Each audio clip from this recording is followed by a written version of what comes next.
Oke, halo semuanya, apa kabar? Semoga baik-baik saja ya di sana. Hari ini saya akan menyampaikan topik kemampuan bicara adalah kemampuan yang patut ditakuti. Nah, kenapa nih ditakuti? Mari saya mulai dengan quote dulu ya.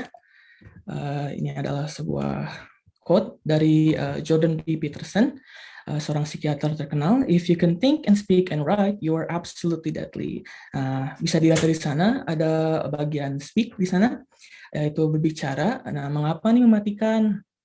Nah, pastinya mematikan itu mungkin dalam halnya di mana unstoppable ya, tidak bisa dihentikan. Karena di mana orang pintar tuh pasti atau orang yang intelijen pasti akan terus insya Allah sukses ya dalam dunia ini. Dan alasan mengapa ditakuti ya karena begitu mengerikan ya, mungkin dalam tanda kutip mengerikan tuh dalam dimana jika kamu jago berbicara tidak harus susah-susah untuk mencari pekerjaan, orang lain akan memberikan pekerjaan kepadamu, uang juga akan mudah didapat dengan pekerjaannya, dan bahkan kamu tidak usah mencari platform dimanapun, karena platform tersebut akan otomatis diberikan kepadamu. Karena di mana dunia sekarang ini, dunia online tuh, orang-orang tuh bakal butuh orang yang jago berbicara tentunya ya, dan perusahaan-perusahaan juga pasti butuh, saya butuh orang yang jago bicara, dan kamu akan sangat dibantu oleh itu. Oke, dengan selanjutnya. Nah, ini poin pertama yang kenapa ditakuti. Sebelumnya saya memperkenalkan dulu orang di foto ini. Beliau adalah Chris Voss.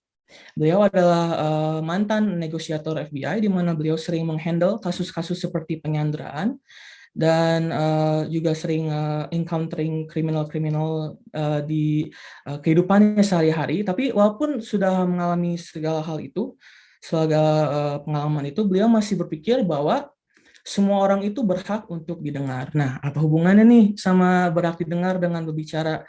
Karena saya percaya bahwa untuk menjadi pembicara yang baik itu, kamu juga harus menjadi pendengar yang baik. Yang lanjut ke uh, slide selanjutnya, ke poin selanjutnya. Mengapa ditakuti? Karena dengan menjadi pembicara yang baik, you can really win in every negotiation, atau bisa menang dalam semua negosiasi. Yang mungkin kalian berpikir bahwa kan saya jarang bernegosiasi gitu ya, ngapain juga gitu kan menang di segala negosiasi. Tapi sebenarnya menyuruh orang untuk melakukan sesuatu seperti hal simpelnya seperti menyuruh adik kamu atau kakak kamu untuk ngambilin itu dong, ngambilin ini dong, itu tuh termasuk negosiasi. Karena tergantung gimana cara kamu menyampaikan pesan kamu, apakah kakak atau adik kamu akan melakukan apa yang ingin kamu lakukan. Nah, bisa dilihat dari sini di quote ini, though the intensity may differ from person to person, you can be sure that everyone you meet is different by two primal urges: the need to feel safe and secure, and the need to feel in control. If you satisfy those drives, you're in the door. Nah, apa sih maksudnya ini? Sejatinya semua orang tuh mau seberapa keras kepalanya mereka atau seberapa intensnya mereka, mereka tuh didorong oleh dua dorongan kuat, di mana keinginan untuk merasa nyaman dan aman, dan keinginan untuk dalam berkontrol sesuatu. Tentunya kita sejatinya manusia ingin mengontrol segala aspek dalam kehidupan ya, tentunya termasuk pembicaraan juga. Dan ironinya, uh, cara untuk memenangi sebuah negosiasi itu bukan dengan menjadi agresif atau benar-benar ingin menang dan berdebat terus menerus sampai lawan bicara kamu bisa dibilang skakmat ya, bukan, tapi dengan menjadi lemah lembut dan baik kepada orang itu. Jadi berbicara dengan lemah lembut dan kind as well, karena di saat itu orang-orang tuh akan menurunkan sikap defensif mereka, di mana mereka tuh akan vulnerable terhadap segala apa ya, segala yang kita bicarakan, sehingga kita bisa menang. Sehingga bisa dibilang membocorkan sesuatu yang bisa kita gunakan untuk menangis negosiasi. Nah, contohnya itu adalah ini. Beliau adalah Tom Girardi, seorang pengacara terkenal yang memenangi top attorney bertahun-tahun berturut-turut, di mana beliau tuh bisa dianggapnya orang yang murah senyum sekali, murah senyum, baik, dan bahkan sempat semua orang yang menunggu gitu ya penghargaan top partner selanjutnya bakal selalu otomatis berpikir, oh pasti si Tom Girardi lagi ini yang menang nih, pasti dia lagi yang menang nih. Soalnya dia tuh bisa dibilang menang terus dalam semua ruang kasus-kasusnya. Nah, lucunya lawan bicaranya itu bisa terbilang otomatis membeberkan semua informasi atau membocorkan semua informasi yang dia butuhkan untuk memenangi kasus, bukan karena dia tuh agresif, tapi karena dia tuh begitu likable, di mana dia tuh lawan bicaranya tuh otomatis bakal sengaja maupun tidak sengaja membocorkan informasi-informasinya. Nah, ini termasuk mengubah sejarah ya, di mana biasanya pengacara itu agresif dan begitu frontal, tapi beliau ini lemah lembut, baik, terlihat senyumnya aja kayak gitu kan, termasuk senyuman orang baik. Dan itu termasuk mengubah sejarah. And speaking of mengubah sejarah, bisa dilihat di sini, bila kamu memiliki kemampuan berbicara yang baik juga, kamu bisa mengubah sejarah. Bisa di sini, beliau adalah Malcolm X, mungkin beberapa dari kalian sudah mengetahuinya. Beliau termasuk orator yang sangat influential pada tahun 1950 dan 1960, di mana beliau itu sangat berjasa dalam memberikan hak kesetaraan kepada komunitas orang kulit hitam, di mana bahkan pada saat itu orang kulit hitam itu bahkan di organisasinya NOI atau Nation of Islam tidak peduli dengan ketidaksetaraan perilaku itu. Bahkan mereka tidak, kenapa sih emang harus ada kesetaraan, nggak terlalu peduli amat. Tapi dia tidak setuju. Dia mengubah sejarah dan bahkan menginspirasi orang lain dengan bicara dengan orasinya untuk benar-benar memperjuangkan hak kesetaraan komunitas orang kulit hitam itu. Dan bahkan salah satu pidatonya yang terkenal, the Ballot or the Bullet, beliau benar-benar berorasi dengan lantang dan keras untuk menyampaikan bahwa orang kulit hitam itu berhak untuk voting atau berhak untuk mengeluarkan hak suara mereka. Dan disitulah mengapa beliau tuh bisa dibilang mengubah sejarah. Nah, sekarang lanjut ke poin selanjutnya ya, the water analogy. Nah, tentunya untuk menjadi pembicara yang baik itu, membaca buku dan belajar sendiri pun tidak cukup ya. Kamu harus berguru kepada seseorang. Dan bagaimana caranya untuk mendapatkan ilmu dari seseorang dengan baik dan benar itu, jadilah air. Di mana kamu tuh harus benar-benar mematikan egomu, benar-benar mematikan ego kamu sendiri, di mana kamu tuh harus, mungkin sedikit aneh ya, tapi berpura-pura untuk tidak tahu. Misalnya ada seseorang yang ingin menyampaikan kamu tentang pelajaran matematika atau sesuatu, dan kamu sudah mengetahuinya, tapi jadilah air bening, di mana analoginya, di mana jika dicelupkan kantung teh, maka air itu akan berubah. Tapi jika air itu sudah keruh duluan gitu ya, atau sudah berwarna duluan, maka akan sulit kan melihat perubahannya jika kamu masukkan kantung teh. Itulah sebabnya mengapa kamu harus mematikan egomu dan benar-benar bilang enggak tahu gitu. Coba dong jelasin gitu. Soalnya bagaikan kursi yang memiliki kaki empat, mungkin kamu merasa bahwa kamu itu sudah tahu dalam bidangnya itu, udah tahu benar-benar penuh, benar-benar tahu dengan baik dan benar gitu ya, ilmunya, ilmu matematika itu.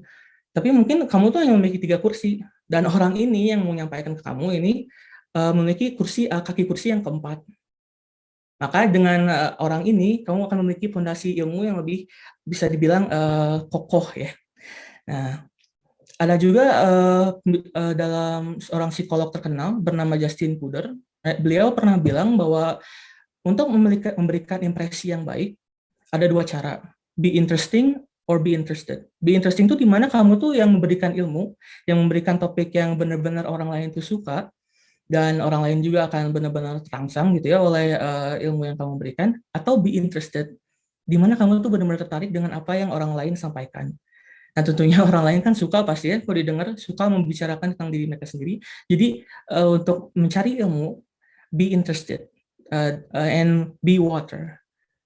Oke.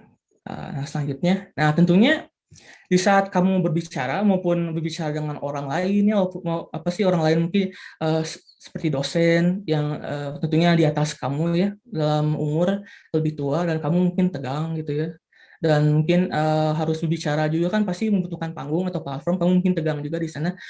Saya akan memberikan tips, yaitu berterima kasih lah, karena sebenarnya rasa gugup itu adalah bagaimana otak memberikan kamu pilihan fight or flight, di mana kamu tuh bisa melawan atau kabur. Bisa dibilang otak tuh baik banget loh ke kita, berarti memberikan kayak orang tua yang protektif banget, kayak oh ada apa nih, adrenalin mengalir dalam tubuh kita, jantung berdetak kencang, nafas juga makin gitu kan. Nah, itu juga sebenarnya walaupun kelihatannya kayak apa ya, hal yang tidak enak dilihat atau hal yang tidak enak dirasakan, itu sebenarnya itu cara tubuh kamu untuk menyayangi kamu sebenarnya. Jadi be grateful when you're nervous. Dan poin selanjutnya, live with it. Dimana sebenarnya kayak kata Jin Lee dalam film Turning Red, people have all kinds sides of them to them, and some sides are messy. The point isn't to push the bad stuff away, it's to make room for it, live with it.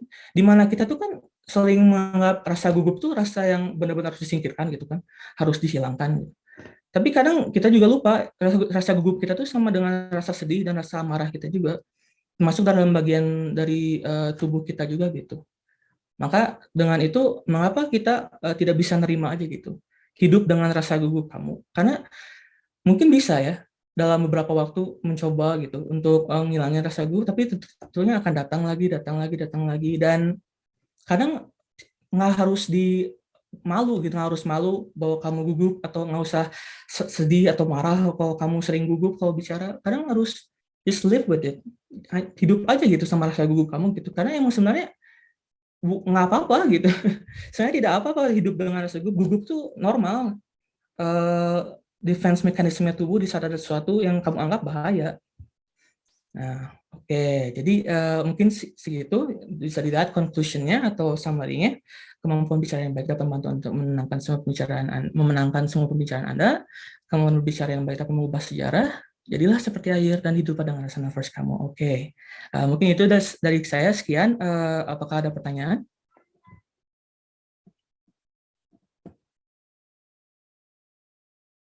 Kepada para peserta yang ingin bertanya, boleh di chat box atau raise hand terlebih dahulu, kemudian open mic.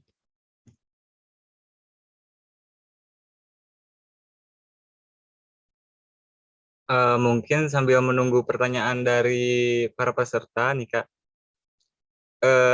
saya boleh bertanya? Ya, boleh. Oke, baik. Jadi sebenarnya bagaimana sih cara menghilangkan nervous yang baik, Kak? Ya, Kalau kita seperti ingin yang tadi menghilangkannya, ya. seperti yang tadi saya bilang, sebenarnya apa ya?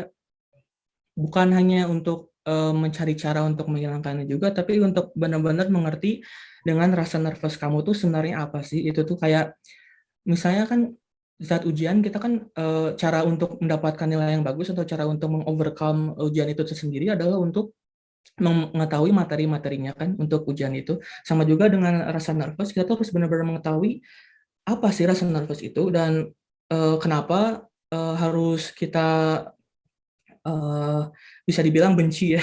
Karena emang siapa sih yang nggak benci rasa nervous, kan emang tidak nyaman gitu. Tapi sebenarnya untuk menghilangkannya tuh mudah sih sebenarnya, cuman narik nafas, dan setelah itu mungkin kamu akan nyadar bahwa sebenarnya merasa nervous itu tidak begitu buruk gitu. Dan mungkin kamu bisa hidup sampai tua dengan memiliki rasa nervous kamu tanpa harus menghilangkannya gitu. Menurut saya gitu sih. Berarti dijalanin aja ya, kayak nanti juga hilang sendiri. Ya, benar. Kurang lebih. Iya. Baiklah, buat para peserta mungkin ada yang ingin bertanya.